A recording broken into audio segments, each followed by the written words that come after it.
অসমাপ্ত ভালোবাসা। গ্রামের নাম ছিল বেলতলা। চারপাশে ধান ক্ষেত, একটা ছোট নদী, আর নদীর পার ঘেঁষে কাঁচা রাস্তা। সেই রাস্তাতেই প্রতিদিন দেখা হতো আরিফ আর নীলার। আরিফ ছিল নরম স্বভাবের, কম কথা বলতো, কিন্তু তার চোখে অনেক স্বপ্ন ছিল। নীলা ছিল হাসি খুশি, একটু জেদি, কিন্তু মনটা খুব সরল। তাদের পরিচয়টা হয়েছিল এক বর্ষার দিনে। নীলা স্কুল থেকে ফেরার পথে ভিজে যাচ্ছিল। তখন আরিফ নিজের ছাতাটা তার দিকে বাড়িয়ে দিয়েছিল। সেদিন থেকে শুরু তাদের কথা, ধীরে ধীরে প্রতিদিনের অপেক্ষা। নদীর পাড়ে বসে গল্প করা, বিকেলে হাঁটা, আর আকাশের মেঘ দেখা, সবকিছুতেই তারা একে অপরের হয়ে উঠছিল। নীলা প্রায়ই বলতো, তুমি থাকলে সব কিছু ভালো লাগে। আরিফ শুধু হাসত, তবে সেও বিশ্বাস করত এই সম্পর্ক কখনো ভাঙবে না। কিন্তু সময় সবসময় একরকম থাকে না। আরিফের বাবা হঠাৎ অসুস্থ হয়ে পড়েন।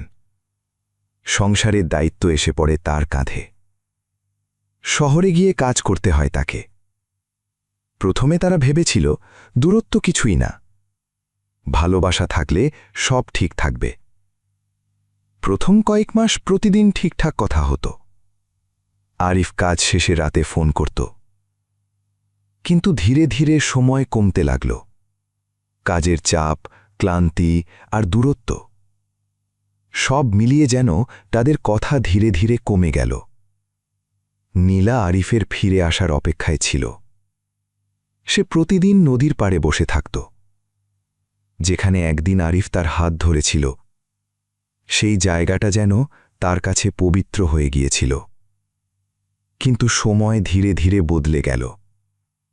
একদিন আরিফ তাকে মেসেজ করে বলল, সবকিছু জটিল হয়ে যাচ্ছে নীলা, আমি আর আগের মতো নেই।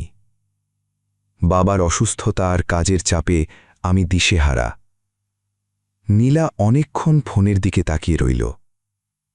তারপর সে শুধু লিখল, তবুও আমি তোমার জন্য অপেক্ষা করব। এভাবে দিন, মাস, বছর সব পেরিয়ে গেল। গ্রামের মানুষ তাকে বোঝাতে চাইল। নীলার বাবা মা বলল, এভাবে আর কতদিন? জীবন তো থেমে থাকে না। কিন্তু নীলা শুধু চুপ থাকত। সে বিশ্বাস করত আরিফ একদিন ফিরে আসবে। কিন্তু সময় তো আর কারো জন্যে থেমে থাকে না। একসময় নীলার বাবা মা জোর করে তার বিয়ে দিল, গ্রামেরই এক ছেলের সাথে। নীলা খুব কষ্ট পেয়েছিল, তবুও মা বাবার কথা রাখতে সে চুপ করেছিল। তবে আড়ালে সে খুব কাঁদত।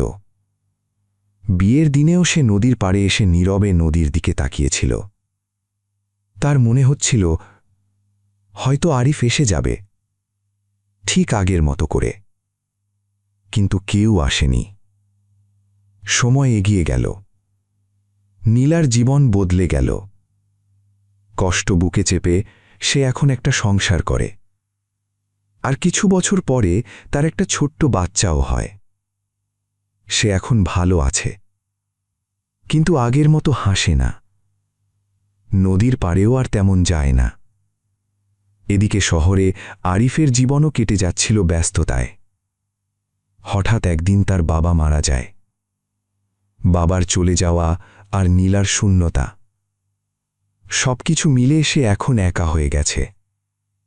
আর তাই হঠাৎ একদিন সে গ্রামে ছুটে এলো, নীলাকে ফিরে পাওয়ার আশায়। সে সোজা নদীর পাড়ে গেল। সবকিছুই একই আছে, নদী, বাতাস, ধানক্ষেত, শুধু সেই মানুষটা নেই। সে হাঁটতে হাঁটতে নীলাদের বাড়ির কাছে গেল। আর সেখানে সে একটা নতুন বাস্তবতার মুখোমুখি হয়ে থমকে গেল। সে দেখল নীলা বারান্দায় বসে আছে। তার কোলে একটা ছোট্ট বাচ্চা, পাশে তার স্বামী দাঁড়িয়ে আছে। আরিফ এক মুহূর্তের জন্যে দাঁড়িয়ে রইল। তার বুকের ভেতরটা যেন ভেঙে গেল। নিজের অজান্তেই চোখ বেয়ে জল গড়িয়ে পড়ল। নীলাও তাকে দেখল। তার বুকটা কেঁপে উঠল, কিন্তু সে কিছুই বলতে পারল না। আরিফও আর সামনে এগোল না। সে নদীর দিকে ফিরে হাঁটতে লাগল, যে নদী একদিন তাদের ভালোবাসা দেখেছিল। আজ যেন সে শুধু নীরব কান্না নিয়ে চুপচাপ বয়ে যাচ্ছিল। আরিফ বুঝল, সে দেরি করে আসেনি, বরং বাস্তবতায় তাদেরকে আলাদা করে দিয়েছে। সময়ের স্রোতে সে তার নীলাকে হারিয়ে ফেলেছে।